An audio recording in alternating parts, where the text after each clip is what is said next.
नमस्कार, ESPN 9 news में आपका स्वागत है। 2024 के लोकसभा चुनाव के नतीजे आने के बाद प्रधानमंत्री नरेंद्र मोदी शपथ भी ले चुके हैं, लेकिन इस बीच उत्तर प्रदेश का किला जो डगमगाया है, उस उत्तर प्रदेश के किले के डगमगाने के पीछे की वजह क्या है, इस चीज को लेकर के भाजपा लगातार जानने का प्रयास कर रही है, समीक्षा बैठकें कर रही है। राम मंदिर हिंदुत्व के सबसे बड़े मुद्दे की चर्चा उत्तर प्रदेश में दिखाई दे रही थी। जनवरी में राम मंदिर का यहां पर प्राण प्रतिष्ठा का कार्यक्रम आयोजित किया गया।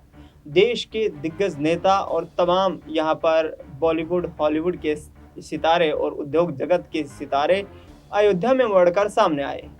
उस माहौल ने ऐसी स्थिति प्रकट कर दी थी यहां पर कि इस बार भारतीय जनता पार्टी तमाम 80 लोकसभा सीटों पर डोमिनेंट पोजीशन में नजर आएगी। लेकिन 4 महीने का वक्त गुजरा, भारतीय जनता पार्टी चुनाव में उतरी। राम मंदिर के मुद्दे को प्रमुख रूप से उत्तर प्रदेश में उठाया गया, साथ ही तौर पर पड़ोसी राज्यों बिहार, इसके साथ मध्य प्रदेश, राजस्थान, हरियाणा, तमाम राज्यों में इस मुद्दे को आगे लेकर के जाने का प्रयास किया गया।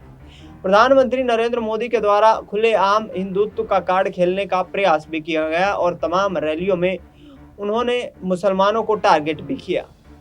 लेकिन उत्तर प्रदेश का जो मजबूत किला भारतीय जनता पार्टी के लिए 2019 के लोकसभा चुनाव में बना था, वो एक अभेद्य किला था जिसको भेदना यहाँ पर एक टेढ़ी खीर नाको चने चबाने जैसा काम लग रहा था। उस किले को यहाँ पर समाजवादी पार्टी और कांग्रेस के गठबंधन ने भेद दिया। 2024 के लोकसभा चुनाव में भारतीय जनता पार्टी के सामने इंडिया गठबंधन के 2 सहयोगी दल कांग्रेस पार्टी, समाजवादी पार्टी तमाम 80 सीटों पर मैदान में उतरी। इन 80 सीटों में से 43 सीटों पर इन दोनों पार्टियों को जीत नसीब हुई। समाजवादी पार्टी की जीत इतनी अप्रत्याशित थी कि मुलायम सिंह यादव, जो कि समाजवादी के पुरोधा कहे जाते थे, और जनेश्वर मिश्रा, इसके साथ साथ राम मनोहर लोहिया जैसे दिग्गज नेताओं की राजनीतिक मूल्यों को यहाँ पर मानने वाले मुलायम सिंह यादव से भी बेहतर प्रदर्शन कर पाने में अखिलेश यादव कामयाब हुए। फैजाबाद लोकसभा सीट, अयोध्या जिसको बोला जाता है, वहां पर भी भारतीय जनता पार्टी को तमाम यहाँ पर विधानसभा क्षेत्रों में करारी शिकस्त का सामना करना पड़ा। नतीजतन योगी आदित्यनाथ कल संसदीय बोर्ड की जो बैठक हुई उसमें काफी निराश नजर आए। उत्तर प्रदेश के प्रदर्शन से ऐसा प्रतीत होता है कि उत्तर प्रदेश के लोग अब भारतीय जनता पार्टी की कार्यशैली को लेकर कहीं ना कहीं उनके मन में संशय का माहौल है। पश्चिमी उत्तर प्रदेश को देखा जाए तो मुस्लिम वोट बैंक कहीं ना कहीं निर्णायक भूमिका में रहता है, लेकिन पूर्वांचल की राजनीति को साधने के लिए अखिलेश यादव ने जो ताना बाना बुना और जिस ताना बाना बुनने के आधार पर यह तय किया गया कि उत्तर प्रदेश का आगामी सियासी सफर कैसा रहने वाला है, वो वाकई दिलचस्प था। क्योंकि एक तरफ पल्लवी पटेल साथ छोड़ देती हैं, दूसरी तरफ असदुद्दीन ओवैसी जो हैं वो खुद पल्लवी पटेल को साथ देकर के समाजवादी पार्टी के वोट बैंक में सेंध लगाने की कोशिश करते हैं। लाख प्रयास करने के बावजूद भी मायावती अखिलेश यादव के साथ आने को तैयार नहीं होती हैं।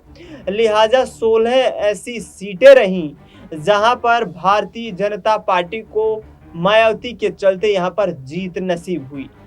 यानी कि इस लोकसभा चुनाव में देखा जाए तो समाजवादी पार्टी के लिए खोने के लिए कुछ भी नहीं था, लेकिन उन्होंने उत्तर प्रदेश की राजनीति को इस तरीके से भुनाया कि कांग्रेस पार्टी और समाजवादी पार्टी के वोट बैंक का जो बैलेंस बना और जो वोट बैंक में एकजुटता देखने को मिली, वाकई में उसने उत्तर प्रदेश की सियासी फिजाओं को बदल दिया है।